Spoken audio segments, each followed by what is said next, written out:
Dans cette série de discussions avec Sradalu, il est question de deux points importants.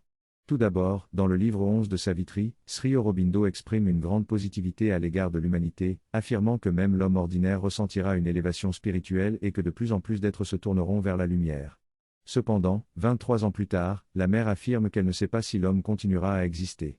Elle mentionne également des choix impératifs à faire entre la vérité et l'abîme, soulignant que ces choix sont cruciaux pour les individus, les nations et les continents.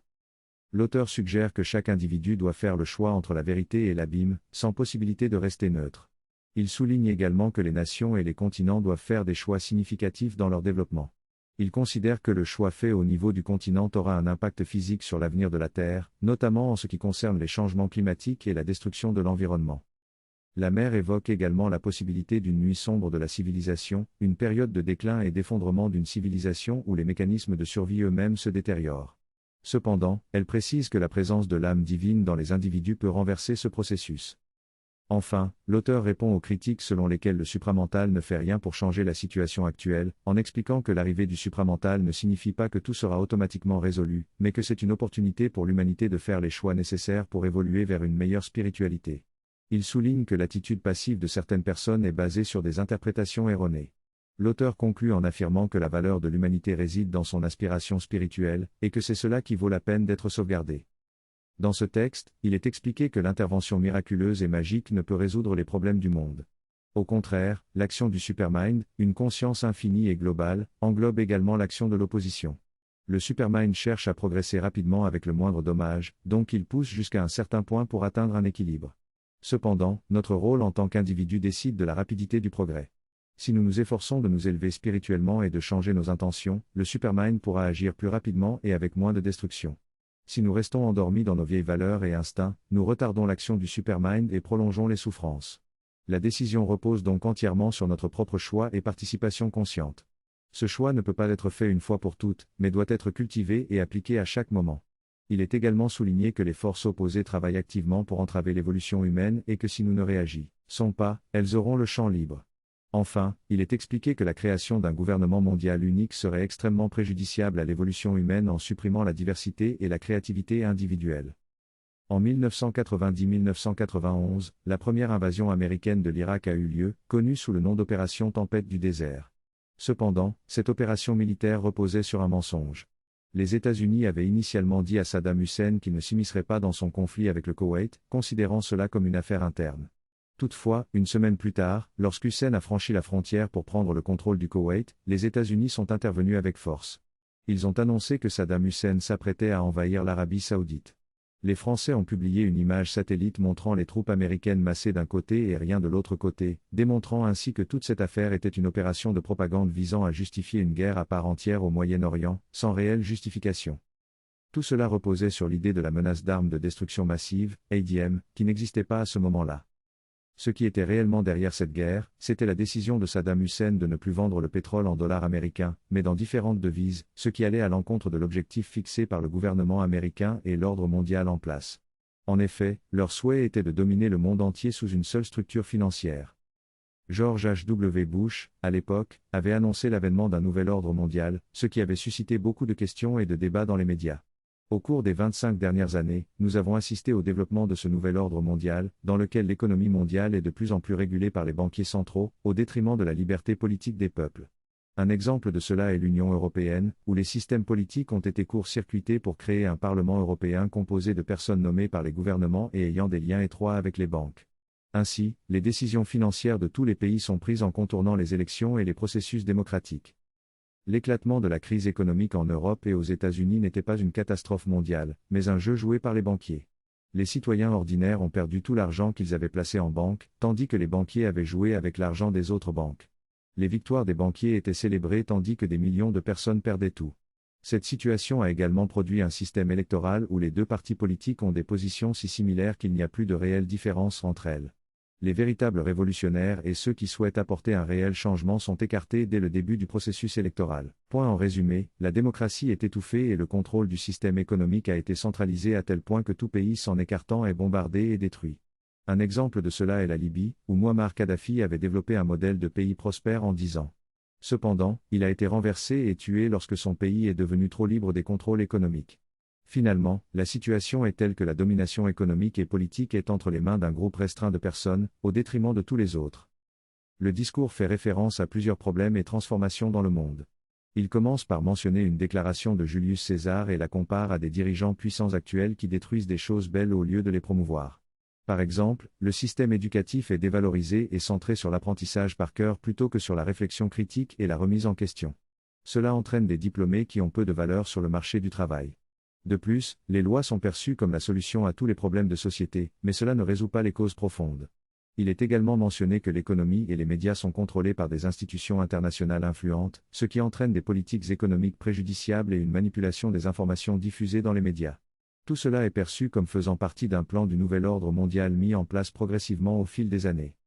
Aujourd'hui, les médias mondiaux sont manipulés et il est facile de le prouver en faisant des recherches. À chaque fois qu'un événement significatif se produit ou qu'il y a une collision d'intérêts, on retrouve les mêmes titres dans 50 journaux différents appartenant à des personnes différentes. Comment se fait-il que des personnes travaillant dans des médias indépendants se réveillent avec les mêmes titres identiques ? Il n'est pas possible que cela se produise sans un contrôle central qui les guide.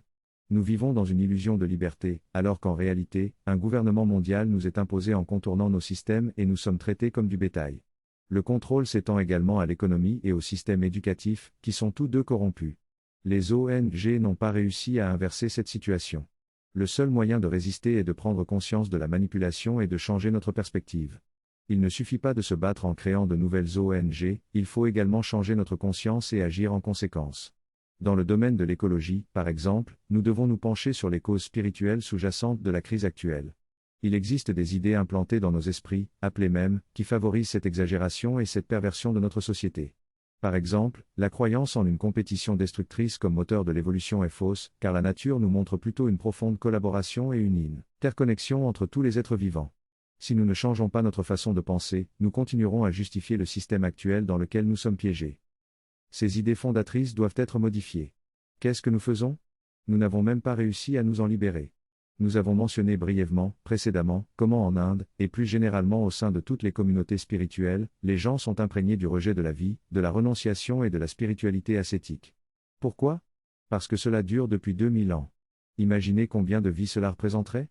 Disons qu'il en faudrait au moins 10, voire 20 vies, et cette empreinte est profondément ancrée dans l'humanité et sert un but, mais la plupart des bonnes personnes, tous ceux qui ont une orientation spirituelle générale, sont alors bloqués dans cet état passif qui découle de la spiritualité ascétique et qui dit « Ah oui, je vois le problème, mais ça va s'arranger d'une manière ou d'une autre, la grâce divine est là, ça va marcher, je ne fais rien. » De l'autre côté, ceux qui ne sont pas touchés par cela, ceux qui s'activent. J'en suis arrivé à cet exemple lors d'une discussion en Roumanie, il y a quelques années, où un groupe discutait. Il y avait là un homme qui était bouddhiste et qui était très riche. Il avait donné sa richesse pour répandre les valeurs bouddhistes dans ses affaires, et il a commencé un long discours sur le fait que le problème était notre esprit, que nous devions nous changer nous-mêmes. Inutile de critiquer les banquiers, inutile de critiquer le système, nous devons nous changer nous-mêmes, c'était très bien, très puissant et inspirant. Et de l'autre côté, il y avait ce rabbin, un homme très intéressant, qui a dit « Super, laissez-moi représenter les banquiers, allez-y, occupez-vous de vous changer vous-même pendant les prochains 1000 ans pendant que je continue à faire ce que je veux, à prendre tout votre argent et à vous mettre esclave. » Et tout à coup, tout le monde dans le groupe a dit « Oh oui, c'est vrai. » Il a proposé l'idée de la nécessité de l'activisme. On ne peut pas se contenter de se changer soi-même tout en ne faisant rien pour changer le monde ou nos circonstances. Le problème aujourd'hui est que tous ceux qui entrent dans le changement, s'ils n'ont pas une fondation assez solide, ne font que s'embrouiller. Mais s'ils ont une base assez solide, nous pouvons opérer un réel changement. Je fais maintenant le lien avec le message de Sri Aurobindo et pourquoi cela est si important. Je ne vois nulle part ailleurs dans le monde une telle clarté dans l'articulation de cette idée, comme dans l'enseignement de Sri Aurobindo et dans la forme que Sri Aurobindo et la mère lui ont donnée dans l'ashram et à Auroville. Ayant donné cette forme, nous avons encore la liberté et la stupidité de la subvertir ou de ne pas la suivre. Mais si nous restons fidèles à cette forme telle qu'ils l'ont articulée, je ne vois nulle part ailleurs dans le monde une telle clarté et une telle impulsion en faveur d'un activisme basé sur la spiritualité. Maintenant, l'activisme ici n'est pas politique, il change la vie, il reconstruit les valeurs de la vie. Si l'on prend Auroville comme modèle pour une cité, c'est un modèle pour l'unité humaine, les structures de gouvernance, les structures de développement économique, les structures d'éducation, les structures de la vie sociale, etc. Toutes doivent être reconstruites à partir de zéro sur des bases spirituelles. C'est ce dont le monde a besoin, c'est le modèle pour l'avenir du monde. Et pourtant, nous permettons à ce qui vient de l'extérieur de tout submerger et de ne pas faire la résistance nécessaire. À cela, je dirais que nous avons échoué en tant que disciples de Sri Aurobindo. Eh bien, nous n'avons jamais échoué au sens d'un échec absolu, il est encore temps de nous réveiller et de continuer à avancer. Il y en a toujours quelques-uns qui le font. Mais en tant que collectivité, nous avons échoué. Nous n'avons pas pris la peine de suivre littéralement ce qu'ils nous ont demandé de faire, et ils étaient très clairs sur ce qui devait être fait. Si l'on regarde juste les problèmes à Auroville, au niveau très matériel, la directive de la maire était d'acheter rapidement les terrains, parce que nous ne savons pas jusqu'où peut aller la cupidité humaine. Ils ne l'ont pas fait, ils ont dépensé l'argent pour d'autres choses. Résultat, aujourd'hui, les prix des terrains ont explosé à cause du développement d'Auroville. Et maintenant, vous ne pouvez plus vous permettre de les acheter, et la mafia foncière intervient, puis les autorités gouvernementales sont impliquées avec la mafia. Que pouvez-vous faire? Eh bien, tout ce que vous pouvez dire, c'est que nous aurions aimé avoir suivi les directives de la maire, et c'est la même chose pour l'ashram. La maire a dit d'acheter toutes les propriétés autour du bâtiment principal de l'ashram. Les personnes en charge à l'époque n'ont pas acheté les terrains à cause de 800. Aujourd'hui, vous rirez de la somme. Et c'est uniquement à cause de cela que la même chose coûte aujourd'hui quelques millions, voire milliards de roupies, et n'est même pas disponible à la vente. C'est si cher et c'est fini. On ne peut pas renverser cela. C'est douloureux pour moi de dire ça, c'est fini, ça ne sera pas inversé. La seule façon de le faire serait que le gouvernement rachète tout l'espace, mais ils ne le feront jamais. Nous avons donc compromis le projet à des niveaux si profonds à cause de la stupidité humaine. Mais tant que nous vivrons dans l'illusion que cela se produira par magie, nous ne ferons. Il est inévitable que le changement se produise. La question est de savoir s'il se produira rapidement, en douceur, voire joyeusement. Et cela est possible. Ou bien s'il se produira à travers des circonstances difficiles, douloureuses, retardées, qui nécessiteront une transition longue et tumultueuse. Lamé redit que cela pourrait prendre des centaines d'années pour Auroville, mais cela pourrait aussi arriver plus tôt. Les références sont faites à Sri Aurobindo et à la mer, qui ne donnaient que rarement des dates, car tout est en équilibre. Cela dépend vraiment des êtres humains. C'était son message, l'humanité est-elle digne d'être sauvée par le divin? La question est encore en suspens, en équilibre. La mère avait donné des indications sur les dates lors de l'inauguration de l'école de l'ashram. Elle avait dit que cela prendrait 50 ou 100 ans, mais qu'un jour ce serait l'un des plus grands centres d'apprentissage. Maintenant, nous en sommes à 75 ans et il n'y a aucun signe de ce grand centre. En 1970, la mère avait dit qu'elle voyait un grand mur blanc en regardant l'école de l'ashram et qu'un jour elle libérerait la force pour le briser. Nous attendons toujours ce moment. Nous avons besoin d'une percée, mais tout cela est bloqué, tant dans Auroville que dans l'ashram. Ce blocage fait partie du blocage plus large du développement humain dont nous avons parlé précédemment. Auroville et l'ashram ne sont pas isolés de cela, c'est pourquoi dire que nous travaillerons tranquillement en tant que communauté est stupide si nous n'influençons pas la société autour de nous pour partager ses valeurs. C'est pour cette raison que la mère a créé ou accepté de créer la fondation Sri Aurobindo et l'Union mondiale comme véhicule pour diffuser ses idées. Mais avons-nous réussi? Au départ, il y a eu un groupe de personnes inspirées, puis un déclin rapide et tout s'est arrêté. Encore une fois, notre échec. Mais elle a donné des indications sur ce qui devait être fait, semer ses idées dans le monde pour que les gens commencent à penser différemment et à expérimenter différemment. Maintenant, jetons un coup d'œil au monde. Le système nucléaire dissuasif est-il toujours en vigueur? Si on examine les faits tels qu'ils apparaissent maintenant après la déclassification de nombreux documents, on voit que toute la guerre froide était un grand spectacle. Les militaires des deux côtés savaient exactement ce que cela signifiait. Ils ont joué ce jeu pour prendre le contrôle des ressources, des fonds et de l'armée en créant la peur de l'autre dans leur propre population. C'était un grand spectacle, mais au niveau inférieur, c'était très réel. Puis, sous Ronald Reagan et Gorbatchev, il y a eu une première réconciliation, contournant la création de l'État profond avec cette fausse guerre froide. Mais ensuite, on a cherché un nouvel ennemi et ainsi est apparu le terrorisme. C'était le début d'un nouveau cycle où l'ennemi ne peut jamais être vaincu et apparaît partout, à travers le terrorisme. Après le 11 septembre, George Bush a déclaré que Al-Qaïda était présente dans 165 pays et que cela serait une guerre qui durerait des décennies. Mais d'où vient Al-Qaïda? C'était une création de la CIA pour combattre les soviétiques en Afghanistan, et maintenant cela devient un ennemi P-800 présent dans 165 pays du jour au lendemain. C'est une guerre fabriquée, utilisée comme excuse pour entrer au Moyen-Orient, où la production de pavots et de drogues dérivées a été multipliée par 1000 après l'entrée des forces américaines. C'est devenu le plus grand producteur mondial de drogue, sous le contrôle de la CIA qui les propage dans le monde entier, dont une grande partie arrive aux États-Unis. Tout cela bloque délibérément l'évolution. Maintenant, où viendra le changement? Précisément de la diffusion de ces idées semées, des graines contre lesquelles ces forces sont en lutte. Il est important de comprendre à quel point le système est verrouillé. L'orateur souligne l'importance de se défaire des idées négatives et conflictuelles afin de construire un nouveau système et un nouveau cadre. Il mentionne qu'Auroville est un exemple de cette construction, mais qu'il faut davantage d'efforts pour stabiliser et diffuser ce modèle. Malgré les échecs, une force supramentale continue de contribuer et de montrer des signes de progrès. Des petites communautés se forment et développent des valeurs et des modèles fonctionnels, qui peuvent être ensuite transmis à d'autres communautés par une force spirituelle. Il y a cependant des difficultés et des influences négatives, notamment en Amérique du Sud où l'aspiration spirituelle semble être détournée par l'usage de drogue. En Europe, les structures sociales rigides limitent la formation de groupes. L'orateur constate que la plupart des groupes cherchent à renouer avec leurs traditions ancestrales tout en intégrant de nouvelles idées, mais cette mixité crée souvent de la confusion. Il souligne l'importance de la clarté apportée par Sri Aurobindo pour structurer les idées et voir le tout comme un continuum. Dans cet extrait, l'auteur parle de l'importance de passer de la réflexion à l'action pour avoir un impact sur la société. Il mentionne 2 exemples de dirigeants d'entreprises qui intègrent des principes spirituels dans leur culture d'entreprise, ce qui donne de l'espoir pour l'avenir. Cependant, il souligne également que de nombreuses grandes entreprises se concentrent uniquement sur les performances et le profit, en délaissant les valeurs humaines. Il raconte l'histoire d'un homme qui, après avoir réalisé que l'entreprise dans laquelle il travaillait ne correspondait pas à ses valeurs, a pris du recul et a entrepris un processus d'introspection et de découverte de soi. L'auteur soulève également une discussion sur l'éthique des pratiques commerciales et l'importance d'intégrer des valeurs humaines dans le monde des affaires. Le texte évoque les valeurs de domination et de soumission de l'autre, qui transforment le monde des affaires en un combat où l'objectif est de détruire ses adversaires, éliminer la concurrence et créer des monopoles.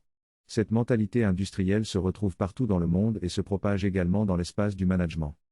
Il est souligné que les valeurs spirituelles d'un individu en Inde peuvent être mises à l'épreuve lorsqu'il entre dans ce milieu professionnel et se voit obligé de vivre dans le mensonge. Parfois, cela peut conduire à la perte de ses valeurs spirituelles et culturelles, particulièrement lorsque des Indiens s'installent en Europe. Cependant, aux États-Unis, les personnes d'origine indienne essaient souvent de protéger leurs valeurs spirituelles en créant leur propre communauté et temple. Néanmoins, il est discuté de jusqu'à quel point ces valeurs peuvent être préservées et de la difficulté de les transmettre aux générations suivantes. Finalement, le débat repose sur la question des valeurs européennes contre les valeurs orientales, qui détermineront le destin de l'humanité. Actuellement, les valeurs européennes sont prédominantes tandis que les valeurs orientales sont en recul. Il est souligné que la résistance et la préservation des valeurs spirituelles sont essentielles. Le texte déplore également la dégradation des valeurs liées à la célébration du Nouvel An, avec une perte de la dimension spirituelle au profit de comportements bruyants et sans âme. Il est constaté que cette dégradation des valeurs n'est pas limitée à l'éducation formelle mais concerne également la musique et la culture populaire, qui influencent négativement les jeunes. Dans l'ensemble, le texte évoque un déclin généralisé des valeurs et de la spiritualité, bien qu'il soit souligné que des poches de résistance existent. Ces poches de résistance se rassembleront pour se protéger contre le déclin généralisé. Cependant, malgré ces poches de résistance, il est souligné que la situation est préoccupante et que l'accès à la spiritualité est de plus en plus difficile pour de nombreuses personnes. Dans ce discours, l'orateur fait référence aux avertissements de la mer concernant une éventuelle nuit sombre de la civilisation. Il affirme que si cette situation dépasse un certain seuil, il n'y aura que quelques centres de lumière isolés qui parviendront à passer de l'autre côté, tandis que le reste de l'humanité risquera de s'obscurcir davantage. Il rappelle les paroles de la mère dans les années 60 concernant la transition de l'humanité actuelle vers une nouvelle humanité, appelée supramentale ou conscience surhumaine. Selon elle, l'ascension ne se fera pas avec l'ensemble du groupe, mais il y aura une division entre ceux qui s'élèvent et ceux qui ne le font pas. L'orateur exprime sa déception face à ceux qui ont été inspirés par la mère mais n'ont pas réussi à transmettre ces valeurs aux générations suivantes. Il souligne également l'importance des efforts de certains groupes dans les structures de pouvoir pour démanteler le système de gouvernement mondial unique, ce qui pourrait conduire à un réel changement. L'orateur critique également l'Organisation mondiale du commerce, OMC, qui impose des règles uniformes à tous les pays, entravant ainsi leur indépendance culturelle et spirituelle. Il soutient plutôt la vision de Sri Aurobindo d'une structure fédérale où chaque pays conserve son indépendance et engage des relations basées sur les valeurs et les cultures de chacun. En conclusion, l'orateur appelle à remettre en question l'idée d'un monde globalisé et souligne la nécessité de préserver la diversité culturelle et spirituelle. L'Inde se retire de certains accords alors que l'Inde se bat pour défendre ses intérêts. Le traité de l'ALENA a été rompu et des accords ont été réalignés, ce qui était bénéfique pour toutes les parties impliquées. Il y a une restructuration des échanges multilatéraux, s'éloignant du gouvernement mondial, ce qui suscite une forte opposition de la part des intérêts économiques et politiques en place, ainsi que des médias qu'ils contrôlent. En Europe, les Gilets jaunes en France se soulèvent contre la domination de l'État et revendiquent leur droit à la vérité. Cela ressemble à une seconde révolution française, qui pourrait être écrasée, car ils ont fait appel à des chars de l'UE pour réprimer les manifestations. Plusieurs pays ont décidé de se retirer du pacte de l'ONU sur les migrations, une structure imposée par l'ONU qui obligerait chaque pays à accepter tous les réfugiés de tous les pays. Cela crée des inégalités, car les réfugiés illégaux aux États-Unis reçoivent plus d'argent que les vétérans. De nombreux pays se retirent de ce pacte. Cela montre la rupture de cette structure imposée et fait partie des efforts déployés par certains groupes pour renverser ce faux gouvernement mondial.